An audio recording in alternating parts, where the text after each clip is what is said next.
අද අපි කතා කරන්න යන්නේ මේ රතු අක්කාගේ නීති රීති කියන සටහන ගැන. මේක ඇත්තටම කෙනෙක්ගේ පෞද්ගලික අත්දැකීමක් නේ. ඔව්. කතාව පටන් ගන්නෙත් අර නෙත්මි කියන කෙනාට ඇඳක් යට තිබිලා පරණ වේවලක් හම්බ වෙන සිද්ධියකින්. ඒකෙන් තමයි අර පරණ මතකයක් එන්නේ නේද? ඔව් අවුරුදු 5ක් විතර පස්සට යනවා මතකයේ. යාගේ 25 වෙනි උපන්දිනේ දවසට. ලොකු අම්මගේ ගෙදර හිටපු කාලේ. හරියට මෙතනදි තමයි මේ කතාවේ ඉන්න අර රතු අක්කා කියන චරිතේ ඉන්නේ ලොකු අම්මගේ දුව. නෙත්මිට වඩා අවුරුදු 2ක් වැඩිමල්. එතනම පොඩි බලව්‍යුහයක් තියෙනවා වගේ පේනෝ නේද? වයසින් වැඩි. ඔව් සටහනේ කියනවා ඇච්චර පිරිමි ළමයින්ට කැමති කෙනෙක් නෙවෙයි රැජිනක් වෙන්න හීන දකිනවා වගේලු. ඒකත් එක්කම අර නෙත්මිගේ පසුබිමත් වැදගත්. අම්මා රට ගිහින්. එතකොට එයා ඉන්නේ ඥාති ගෙදරකනේ. ඒකෙන් යම් අසරණ තත්වයක් ඇති වෙන්න පුරුවා. ඔව්. ඉතින් අර වේවල හම්බ වුණම මතක් වෙන උපන්දින දවසේ සිද්ධිදාමේ තමයි මේකේ දිගහැරෙන්නේ රතු අක්කා දාපු නීති. හරිම තද නීති වගේක් නේද? විශේෂයෙන් අර පිරිසිදුකම ගැන. අනේ ඕ බිම වැලි කැටයක්වත් තියෙන්න බෑ වගේ නීති. අම්මා රට යන දවසේම මේ නීති කියලා දුන්නා කියලා නෙත්මි මතක් කරනවා. ඇයි එහෙම දරුණු නීති දාන්නේ නැත්තේ? සමහර වෙලාවට මේක පාලනේ තහවුරු කරගන්න විදියක් වෙන්නේ නැති. ඒ කියන්නේ කෙනෙක්ව බයින් තියන්න, තමන්ගේ බලය පෙන්වන්න, අර පොඩි දෙයකටත් ලොකු දඬුවමක් දෙනකොට අනිත් කෙනා නිතරම ඉන්නේ බයෙන් සහ සෝදිසියෙන්. හරි ඒක තමයි ඊළඟට වෙන්නේත්. අර දඬුවම. දොරගාව වැලිකටයක් තිබිලා අහුවෙනව නේද? ඔව්. ඒකට දඬුවම තමයි අර ලී පුටුවක දනගස්සවල යටිපොතුල් වලට ගහන එක. ඒකනම් හරිම කම්පනාකාරී විස්තරයක් තියෙන. අනුකම්පාවක් නැහැ කියලාත් කියනවා නේද? කිසිම අනුකම්පාවක් නෑලු.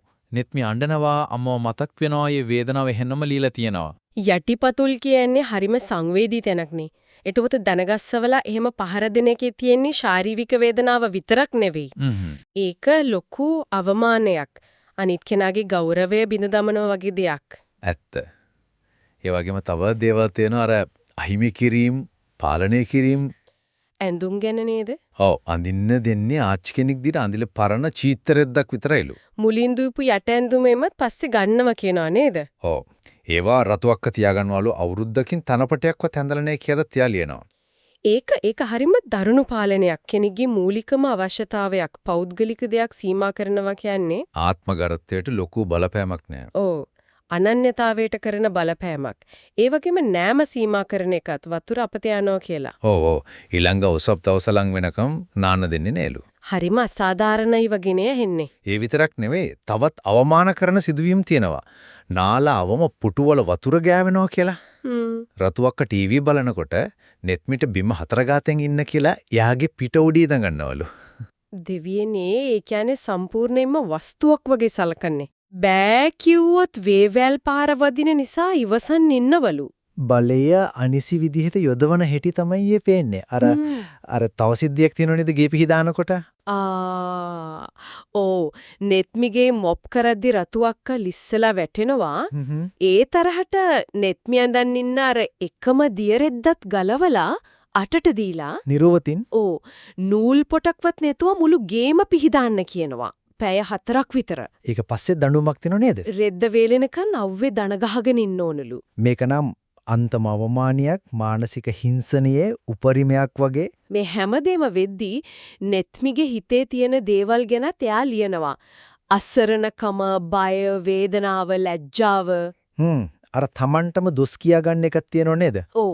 මේක මගේ වැරද්ද මට හොඳ දඬුවමක් හම්බුනේ වගේ දේවල් හිතනවලු. ඒක තමයි ගොඩක් වෙලාවට පීඩාවට පත්වන අය තුළ දකින්න ලැබෙන දෙයක්. තමන්ට පාලනයක් නැති තැන තමන්ටම දොස් පවරා ගන්නවා. වේවැල් පාරවල් වලට රහසින් පොල්තෙල් ගා ගන්නවා කියලාත් ලියර තියෙනවා. පසුබිමත් එක්ක බලද්දි ලොකු අම්මා ගෙදර නෑ. ඔව් ආච්චි කෙනෙක් බරන්න ගිහින් ගෙදර ඉන්නේ මේ දෙන්න විතරයි. ඒ හුදකලාව අර වැඩිහිටියෙක්ගේ මැදිහත් වීමක් නැතිකම රතු අක්කාට මේ පාලනේ ගෙනියන්න තවත් ඉඩ දෙනවා. ඇත්තටම හරිම බරපතල හිතට වදින අත්දැකීමක් මේක. සටහන ඉවර වෙන්නෙත් නෙත්මි කියනවා තව කොටසක් තියෙනවා කියලා නේද? ඔව්.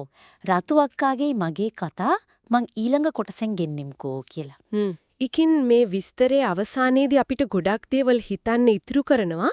විශේෂයෙන්ම ගෙයක් ඇතුලේ අපි හිතන්නේ ආරක්ෂිතයි කියලා හිතන තැනක වුණත් ඔව්. කොයි වගේ බල අරගල හිංසනයන් වෙන්න පුරවන්ද කියන එක අනිත් කාරණේ තමයි මේලගේ අත්දැකීම් කෙනෙක්ගේ මානසිකත්වයට Taman දිහා බලන විදිහට කොහොම බලපානවද කියන එක.